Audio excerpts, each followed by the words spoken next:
I'm sorry, Knicks fans. Sadly, I'm not going to rule this out.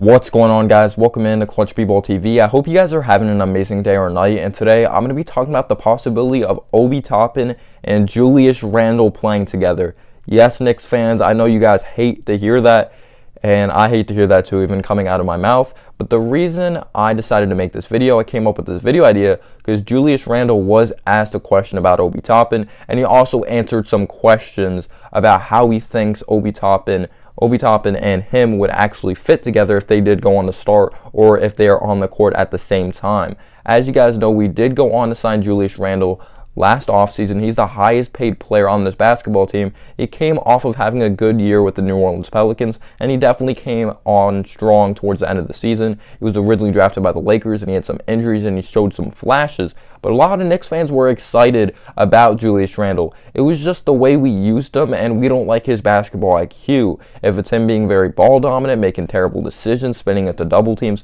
turning the ball over, and just grabbing the rebound. Yes, it's good to get out and go, but sometimes you have to give the ball up to the point guard, especially in crunch time situations. I could talk about Julius Randle for hours. I'm not saying he's not a talented basketball player, he is, but it's definitely up here. It's mental when it comes to Julius Randle, but maybe if we put him in a role of more on the block, he will thrive. But it all comes down to if he listens and he disciplines himself on the offensive side of the basketball and defensive side of the basketball, because he definitely does need help on both sides of the ball, and also realizing not to shoot three-point shots, because that is not his game at all either, and we saw him shoot them like absolutely crazy. But we'll see if Tom Thibodeau goes on to mature his game. But Obi Toppin, we took with the 8th overall pick. I was not a fan of trading up and getting him, but I was really surprised when he slipped to 8. I thought the Cleveland Cavaliers were going to go on to draft him, but they went on to select Isaac Okoro. And I was like, okay, Obi Toppin, I'll roll with it. The defense scares me and his age scares me. But the thing that the New York Knicks have proven when drafting Kevin Knox, Frank Ntilikina, they weren't instant impact guys right away, and it did not work out. So why not get this 22-year-old that's going to be 23 in March that's going to make an impact right away for this basketball team? We already have these raw projects or raw players of Kevin Knox, Frank Ntilikina. Why not bring in a guy that could help out RJ Barrett and make an impact right away, at least on the offense side of the basketball? His defense does scare me, because if his offense does not work out his rookie year, his defense may take a while to get there, or it may not improve whatsoever if it's guarding too high on pick and rolls or also being flat-footed. But he has potential from downtown. Now when I think about Obi Toppin and Julius Randle being in the same starting lineup, as you guys know, Obi Toppin's a freak of nature, just athletically, get out and run in transition. He's going to be so much fun to watch. Hopefully they really draw up a lot of alley-oops, whoever it is at point guard, if it's RJ throwing it to Mitch, if it's RJ throwing it to Obi Toppin. He also has potential from downtown, but he did only attempt 2.6 a game, and I believe he only attempted 31 threes in his collegiate career, but he's not the greatest defensively. And if Julius Randle and Obi Toppin are in the same starting lineup, Obi Toppin will most likely be the 3. And if he had trouble guarding collegiate 4s, what makes you think he's going to be good against 3s? Like a Kevin Durant, like a LeBron James, or even a Brandon Ingram. Brandon Ingram may not be on the level of a Kevin Durant or LeBron James, but he's still a very good offensive player that's really disciplined with a barrage of moves in his arsenal. And Obi Toppin, I do not think he's fast enough defensively, at least, to play the 3, and I don't know if his three-point shot's really consistent. Yes, his trainer did come out and say that he is a good three-point shooter that happens to be athletic and dunk the basketball. I believe he only started dunking when he was like a junior or senior in high school. He was definitely a late bloomer, and it took him a while to get some D1 offers, and he ended up committing to Dayton, of course.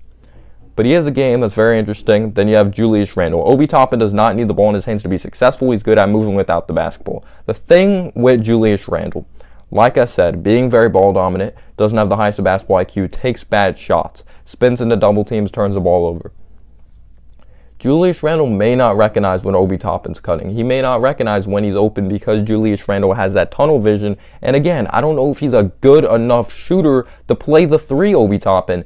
And yes, he was a point guard in high school, if you did not know. I think he has a lot more capabilities, and he's going to fit today's NBA better than college, because you get out and run in the NBA, and he may even have his game opened up even more, because the system he played at Dayton, he played on the block a lot when he has potential off the dribble and from downtown. I'm not saying he's going to be like Kristaps Porzingis, and he does need help in the post, even though he does have a nice hook shot in his arsenal. But Julius Randle and Obi Toppin, I don't think Obi's going to argue with Julius Randle. I think Obi's going to do whatever the coach tells him to do, and he'll do whatever he's assigned out there on the basketball court. But if Julius Randle does not get assigned the role of playing on the block, this will be the biggest mistake the Knicks make. Obi Toppin was taken to be an instant impact right away basketball player. He's 22 years old. He's going to be 23 in March. But again, it is going to be scary if Obi Toppin does go on to start and he does not make an impact right away offensively, because the defense is definitely scary. Being flat-footed, guarding too high on pick and rolls, not really having the reaction times defensively, but he is a very aware player and he's trying to work on everything, every part of his game, which is definitely what you love to hear. But Julius Randle's not the greatest of spacer. Obi Toppin, he may be all right from downtown. We have to see how he adjusts to the NBA three-point line. If you did not know, the EuroLeague three-point line is actually longer than the college three-point line.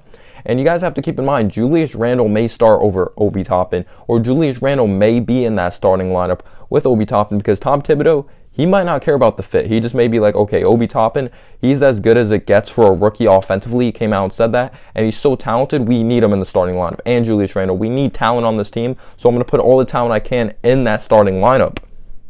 And Julius Randle's the highest paid player on this basketball team, and do you think he has the ego, or do you think he's going to argue and make sure he's in the starting lineup because he's getting paid all this money? I doubt he wants to come off the bench as a six-man, especially after getting all the minutes last year and all that. But I really do think Obi is more fit as a four in pick-and-pop situations, especially when it comes to his defense, because it's not that great. He's good at rolling to the basket. I could just see him now setting pin-down screens, RJ throwing alley-oops to him. But I really do think he's a true four, and they should start Obi Toppin because he is our guy moving forward. Yes, you could start Julius Randle. He may win us some more games. He may know more about the NBA, and you could say he may be more NBA ready.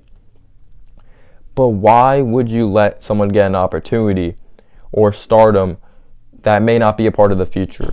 Like last year, Bobby Portis winning us games, Taj Gibson winning us games, Marcus Morris winning us games, when they weren't going to be a part of the future, and they're not even on this basketball team right now. So why not give the ball to Obi Toppin at the end of games, or RJ Barrett, and let them make shots and win games with this young core moving forward, instead of a guy, Julius Randle, that may be gone the following year, or we might be trading him at the trade deadline.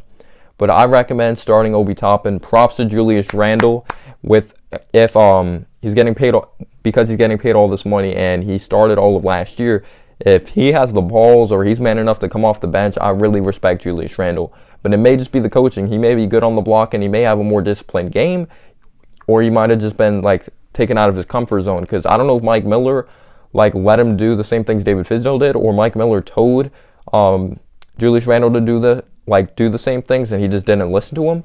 But I really do think they're both talented basketball players, but Obi is a part of our future, and you got to start Obi Toppin in my opinion. I don't see Julius Randle and Obi Toppin really fitting. Like I said, I don't think Obi will complain, but just the ball dominancy of Julius Randle, I don't think Obi Toppin will really truly get his opportunity. And keep in mind, RJ Barrett still being there, and if Elfrid Payton's in that lineup, you know Elfrid Payton loves to find Julius Randle over an RJ or Kevin Knox, whoever's in the lineup, even if it's an Alec Burks. You know Elfrid Payton favors him because they did play together in New Orleans, or it just looks like that on the basketball court. But it should be very interesting what goes down, who goes on to start. Thank you guys so much for watching. I hope you guys enjoyed, and as always guys, have a humble day or night. Peace out, y'all.